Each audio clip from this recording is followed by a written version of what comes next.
안녕하세요. 오늘은 출애굽기 33장에서 35장까지의 내용을 중심으로 하나님과 이스라엘 백성 사이에서 일어난 중요한 사건들을 하나씩 살펴보겠습니다.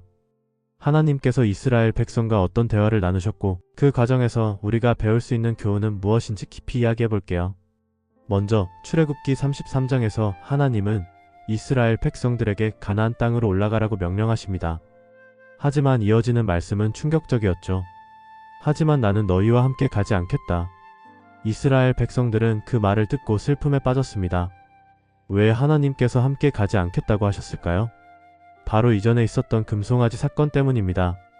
이스라엘 백성들은 시내산 아래에서 하나님의 계명을 어기고 금송아지를 만들어 숭배했죠. 하나님은 이들의 반역과 죄를 보시고 진노하셨습니다.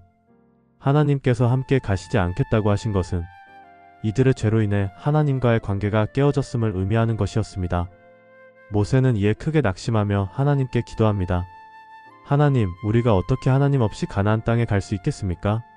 하나님께서 함께하지 않으시면 우리의 여정이 아무 의미가 없습니다.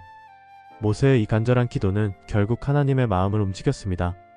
하나님은 백성과 동행하시겠다고 약속하십니다. 여기서 우리는 하나님의 자비와 은혜를 다시 한번 확인할 수 있습니다. 출애굽기 34장으로 넘어가면 하나님과 이스라엘 백성의 관계를 다시 회복하는 과정이 나옵니다. 이것을 언약 갱신이라고 부르는데요. 이스라엘 백성들이 깬 돌판을 대신할 새로운 돌판을 준비하는 장면이 나옵니다.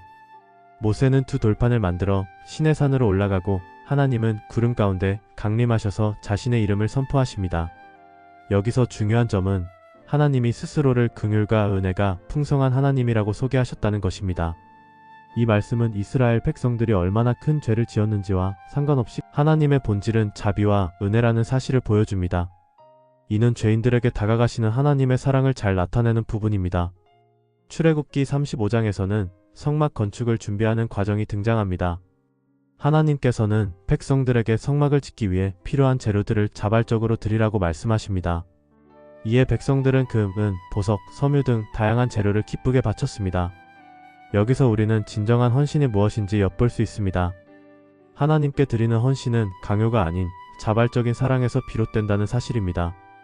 또한 하나님은 성막 건축의 책임자로 부살렐과 오홀리압이라는 두 사람을 세우셨습니다. 그들은 하나님의 지혜와 성령의 능력을 받아 성막의 세부적인 부분까지 섬세하게 준비할 수 있었습니다. 하지만 흥미로운 점은 하나님께서 성막 건축을 이야기하기 전에 먼저 안식일을 지키라고 명령하셨다는 겁니다. 왜 성막 건축보다 안식일을 먼저 강조하셨을까요? 그 이유는 간단합니다. 눈에 보이는 성막도 중요하지만 하나님과의 관계를 유지하고 그분과 교제하는 시간이 더 중요하기 때문입니다. 안식일은 단순히 쉬는 날이 아니라 하나님께 집중하며 영적으로 회복하는 날입니다.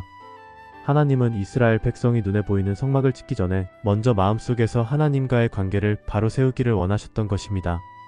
오늘날 우리도 이 메시지를 기억해야 합니다. 바쁘게 일하거나 무언가를 이루려 하기 전에 먼저 하나님과의 관계를 점검해야 합니다. 우리가 하나님과 동행하는 삶을 살아갈 때 우리의 모든 노력과 헌신은 진정한 의미를 갖게 됩니다. 결론적으로 출애굽기 33장에서 35장은 하나님과 이스라엘 백성의 관계 회복 과정을 보여줍니다. 죄로 인해 깨어진 관계가 모세의 중재와 하나님의 은혜로 다시 세워졌습니다. 그리고 성막 건축과 안식일의 의미를 통해 하나님은 우리가 눈에 보이는 예배 공간뿐만 아니라 보이지 않는 내면의 예배를 더욱 중요하게 여겨야 한다는 것을 가르쳐 주십니다.